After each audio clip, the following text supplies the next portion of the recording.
জুলাই মাসের 4 তারিখ যুক্তরাষ্ট্রের স্বাধীনতা দিবস। এবারের স্বাধীনতা দিবস ছিল তাদের 250তম স্বাধীনতা দিবস। এই স্বাধীনতা দিবস উপলক্ষে বাংলাদেশে একটা জাঁকজমকপূর্ণ অনুষ্ঠান হলো। অনুষ্ঠানটা কোথায় হয়েছে? বাংলাদেশের যে জাতীয় সংসদ ভবন শেরেবাংলা নগরে, তার দক্ষিণ প্লাজায়, জাতীয় সংসদ ভবনের দক্ষিণ প্লাজায় আমার জীবনে আমি কোনোদিন দেখিনি যে অন্য একটা দেশের স্বাধীনতা দিবস উদযাপিত হয়। এবার হলো যুক্তরাষ্ট্রেরটা হলো। সেখানে যুক্তরাষ্ট্রের সামরিক বাহিনী তারা সঙ্গীত পরিবেশনা করলো। সেখানে যুক্তরাষ্ট্রের পতাকা ছিল, বিশাল ঢাউস একটা পতাকা ছিল। সেই পতাকা পথ করে উড়েছে জাতীয় সংসদের দক্ষিণ প্লাজায়। এবং সেখানে আমাদের দেশের অনেক বড় বড় মানুষ, যাদেরকে আমরা ভোট দিয়ে নির্বাচিত করেছি, এই স্বাধীন সার্বভৌম পার্লামেন্টে পাঠিয়েছি, সেই বড় বড় মানুষেরা সেখানে যে যুক্তরাষ্ট্রের যে রাষ্ট্রদূত ঢাকায় নিযুক্ত, তার সঙ্গে দাঁড়িয়ে সেখানে অনুষ্ঠানে অংশ নিয়েছেন, কথা বলেছেন, সৌহার্দ্য বিনিময় করেছেন। এবং যুক্তরাষ্ট্রে আমাদের কত বড় বন্ধু, যুক্তরাষ্ট্র সারা দুনিয়ার জন্য কত ভালো একটা দেশ, সেটা তারা গদগদ ভঙ্গিতে প্রচার করেছেন। মানে আমি এটা দেখে, বিশ্বাস করেন, আমি একদম হতভম্ব হয়ে গেছি। কখনো দেখেছেন আপনারা যে আমাদের জাতীয় সংসদের দক্ষিণ প্লাজায় এখানে অন্য কোনো দেশের একটা অনুষ্ঠান এভাবে হয়েছে? আমার মনে পড়ে না, হতে পারে হয়তোবা, কিন্তু সেই সময় হয়তো আমি জানি না, অথবা আমার স্মৃতি ভ্রম ঘটেছে কিনা আমি বলতে পারবো না। আপনারা দেখেছেন, এবার হয়েছে। আপনারা যদি যুক্তরাষ্ট্রের সঙ্গে বাংলাদেশের সম্পর্কটা ভাবেন, আমরা অনেক দেশের সঙ্গে আমাদের সম্পর্কের কথা ভাবি, বলি কোন দেশ আমাদের কত বড় বন্ধু, আমরা এগুলো বলি। আমাদের যে স্বাধীনতা, আমরা যে আজকে বাংলাদেশ হয়েছি, এই স্বাধীনতার সময় আমাদের যে যুদ্ধটা হয়েছিল, যেটাকে আমরা মুক্তিযুদ্ধ বলি, সেই যুদ্ধের সময় যুক্তরাষ্ট্রের ভূমিকা ছিল আমাদের মুক্তিযুদ্ধের বিরুদ্ধে। যুক্তরাষ্ট্র এবং চীন উভয়েরই ভূমিকা ছিল আমাদের মুক্তিযুদ্ধের বিরুদ্ধে। চীন তো আমাদের স্বীকৃতি দিয়েছে আমার দেশ স্বাধীন হওয়ার 3-4 বছর পরে। তার আগে তারা আমাদেরকে একটা স্বাধীন রাষ্ট্র হিসেবে তো মানতই না। যুক্তরাষ্ট্র দ্রুত স্বীকৃতি দিয়েছে, কিন্তু তারা পুরো যুদ্ধে পাকিস্তানিকে সহায়তা করেছে এবং এই যুদ্ধে আমাদের বিরুদ্ধে তারা তাদের 7th ফ্লিট, মানে 7ম নৌবহর পর্যন্ত পাঠিয়েছিল। শেষ পর্যন্ত সে চট্টগ্রাম পর্যন্ত আসতে পারেনি। অনেকে অবশ্য এবার দেখলাম ফান করে বলছেন যে আজকে থেকে 55 বছর আগে তারা যে 7ম নৌবহর পাঠিয়েছিল, এটা এবার এসে ঠিকঠাক মতো পৌঁছেছে।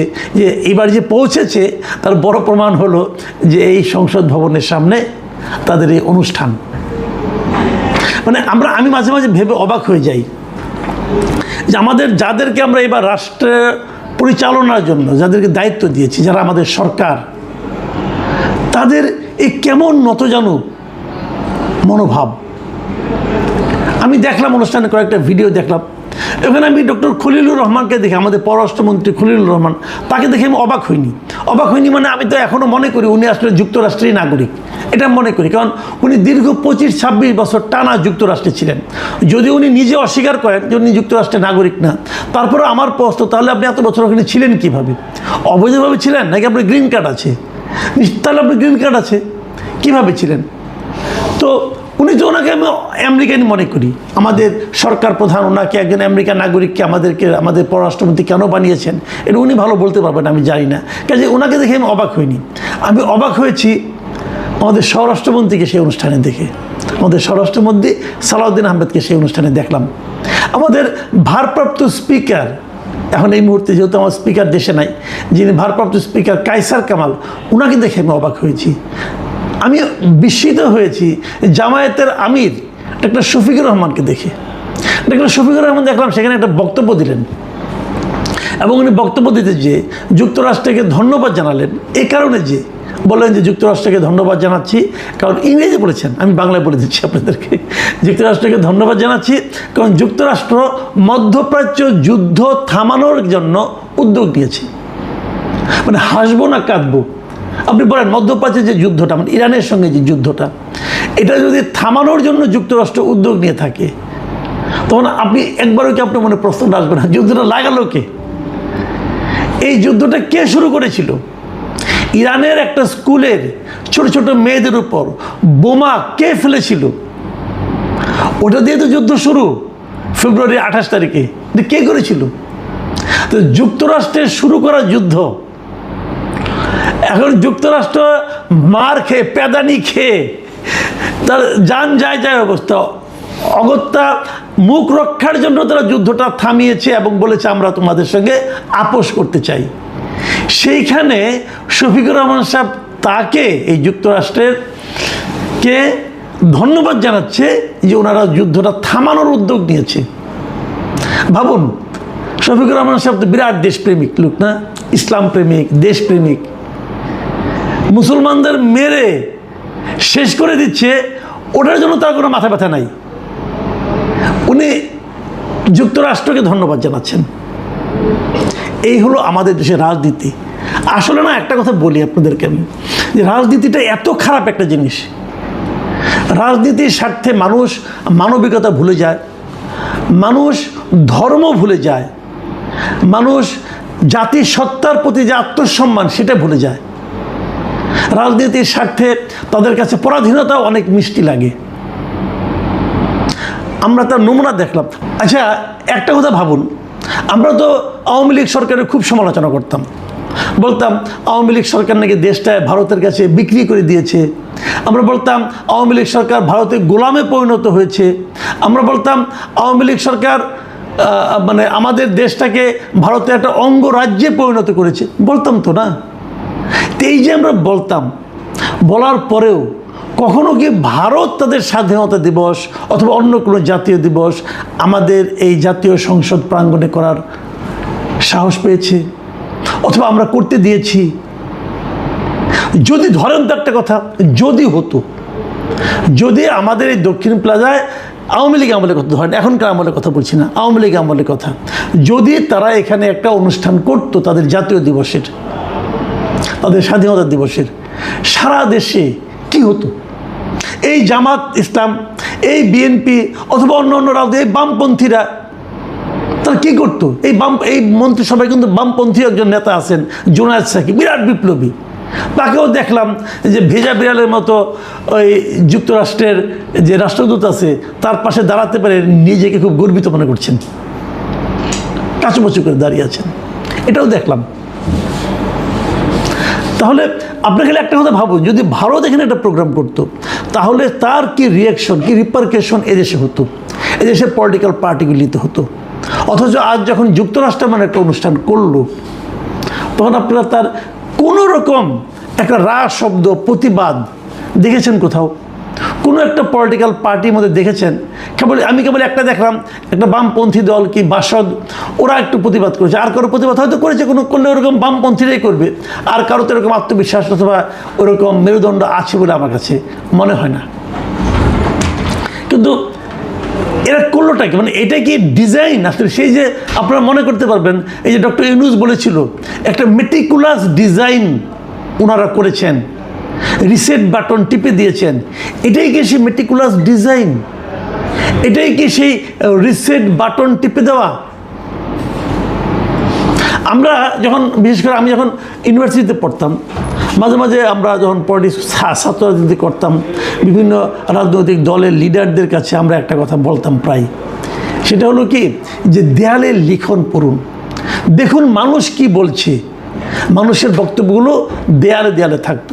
এখন তো দেয়াল লেখন উঠে গেছে। এখন আমি মাঝে মাঝে বলি, সোশ্যাল মিডিয়ার কমেন্টগুলো দেখুন আপনারা, সোশ্যাল মিডিয়ায় কে কী বলছে শুনুন। বলবেন হয়তো ও তো অমুক দল, সে তো তমুক দল, যে দলেরই হোক, কথাগুলি শুনুন, কথাগুলি লজিক্যাল মনে হয় কিনা সেটা একবার ভাবুন। আমি এই সরকারের জন্য, যারা এগুলি করছেন তাদের জন্য এরকম সোশ্যাল মিডিয়া থেকে কিছু কমেন্ট আপনাদেরকে একটু আমি পড়ে শোনাতে চাই। কে লিখেছেন নামগুলি বলার নাম, কমেন্টগুলি পড়ে শোনাতে চাই। একজন লিখেছেন, যারা আমাদের স্বাধীনতাই চায়নি তাদের স্বাধীনতা আমাদের দেশেই পালন হচ্ছে। বাহ, সুন্দর। আরেকজন লিখেছেন, এখন থেকে বিশ্বের সকল দেশের স্বাধীনতার উৎসব বাংলাদেশের সংসদ ভবনের দক্ষিণ প্লাজায় পালন করা হোক। যারা আমাদের স্বাধীনতার বিপক্ষে ছিল তারাই এখন পরীক্ষিত বন্ধু। আরেকজন লিখেছেন, সংসদের সামনে একটা স্ট্যাচু অফ লিবার্টি স্থাপন করলে ব্যাপারটা কেমন হয়। আরেকজন লিখছেন, শুভ জন্মদিন, জুলাই পরবর্তী বাঙালির জাতির জন্মদাতা আমেরিকা। মারাত্মক কথা কিন্তু।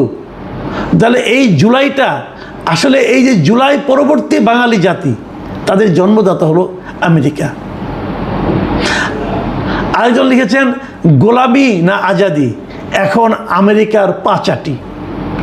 খুব বলা হতো কিন্তু, খুব বলতে শুনতাম এই দলগুলিকে, এই জামাত ইসলাম বলতে শুনতাম গোলামি না আজাদি, আজাদি আজাদি। এখন আজাদি, এটা আজাদি, এটা আজাদি। আমাদের জাতীয় সংসদের সামনে আমেরিকানরা তাদের স্বাধীনতা দিবস পালন করে, আমেরিকান ফ্ল্যাগকে পাশে রেখে আপনার নেতা বলতেছে যে আমেরিকাকে ধন্যবাদ, কারণ তারা মধ্যপ্রাচ্যে যুদ্ধবন্ধের উদ্যোগ নিয়েছে। এটা আজাদি?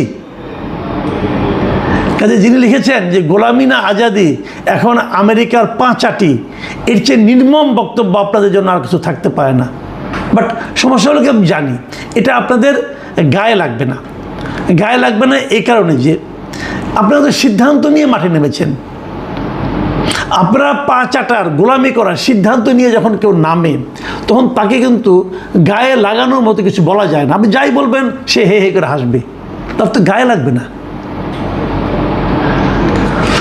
আমি ভাবতে পারি না যে আমরা জাতি হিসেবে কোন দিকে যাচ্ছি, আমি আসলেই ভাবতে পারি না। আমি একটা স্বাধীন সার্বভৌম রাষ্ট্রের একজন নাগরিক হিসাবে সত্যি কথা বলতে কি আমি অপমানিত বোধ করছি। আমার জানার খুব আগ্রহ, সরকার প্রধানকে আমি বলছি, ভাই এই প্রস্তাবটা আপনি কিভাবে অনুমোদন করলেন, অথবা এই প্রস্তাবটা আপনার কাছে কে নিয়ে গেল, কে আপনাকে বলল এটা করলে পরে খুশি হবেন, কে বলল? তাকে দয়া করে চেয়ে রাখেন। সে আপনার মিত্র নয়, সে আপনাকে ভাজুং বুঝায় এই কাজটা করছে। সে আসলে আমেরিকার পারপাস সার্ভ করছে, এবং সে আসলে আমেরিকার চর, যুক্তরাষ্ট্রের চর হিসেবে সে এখানে কাজ করছে, এবং এর মাধ্যমে সে যুক্তরাষ্ট্রের যে পারপাসটা সেটাই সার্ভ করবে। এখানে লাভ হবে মাত্র একজনের, সে লোকটাকে এখানে যে যুক্তরাষ্ট্রের যে অ্যাম্বাসেডার আছেন এই দেশে, মিস্টার ব্রেন ক্রিস্টেনসন, তার লাভ হবে, আর কারো লাভ হবে না। সে ট্রাম্পকে বলতে পারবে, দেখো এই দালালগুলিকে আমি কোথায় না নামাইছি, আমার পায়ের কাছে এনে বসাই দিছি। এ বলবে। আমাদের দেশে যুক্তরাষ্ট্রের রাষ্ট্রদূত এর আগে প্রধানমন্ত্রী দেখা পাইতো না। অনেক মন্ত্রীকে বলতে শুনতাম, ওর সঙ্গে কী দেখা করবো, সে তো একজন জয়েন্ট সেক্রেটারি লেভেলের অফিসার। আর এই জয়েন্ট সেক্রেটারি লেভেলের অফিসারের কাছে এখন আমাদের এই অবস্থা।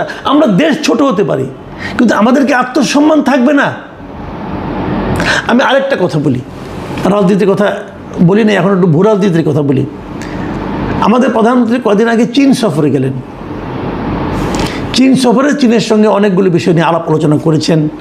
আমরাও ভেবেছি এটা একটা মাস্টার স্ট্রোক ছিল, কারণ ভারতের সঙ্গে চীনের সঙ্গে ওই যে কূটনৈতিক যে বোঝাপড়াটা, যে দেন দরবারটা, এটা খুব সুন্দরভাবে আমাদের সরকার প্রধান করতে পেরেছেন বলে আমি ভেবেছিলাম।